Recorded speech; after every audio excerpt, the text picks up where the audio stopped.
Thank you, Mr Speaker. My question is to the Minister for Communications, Cyber Safety and the Arts. Will the Minister please update the House on how the Morrison government is providing support to our media and entertainment sector through the COVID-19 pandemic?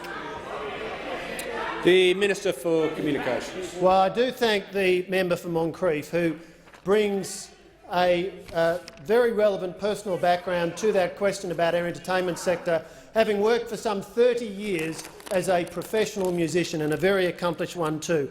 One of the examples of the great diversity of skills and life experience that we bring on this side of the chamber. And the member is right to ask about the impact of COVID-19 and the pandemic on the arts and entertainment sector, because the sector's been hit very hard. Venues are closed, performances have stopped, artists have lost their gigs, revenue for many organisations has fallen to zero. And that's why it's been so important that JobKeeper has been there to support people in the arts and entertainment sector. And we now know from the numbers in April of this year, if you look at the number of people in what the Australian Bureau of Statistics calls the performing and creative arts subsector, that's around 40,000 people, actors, backstage crew, people working in the performing and creative arts. We now know over 25,000 people in that subsector received the JobKeeper payment in April.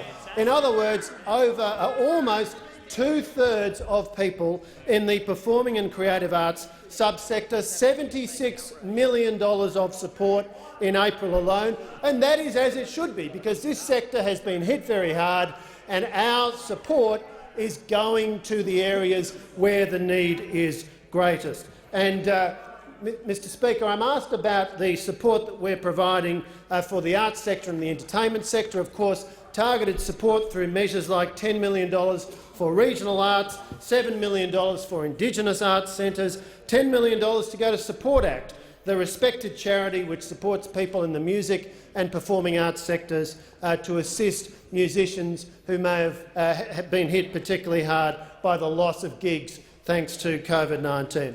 And when it comes to the media sector as well, hit very hard by the sharp drop in advertising revenue at the same time as Australians are turning to the media more than ever for information at this critical time.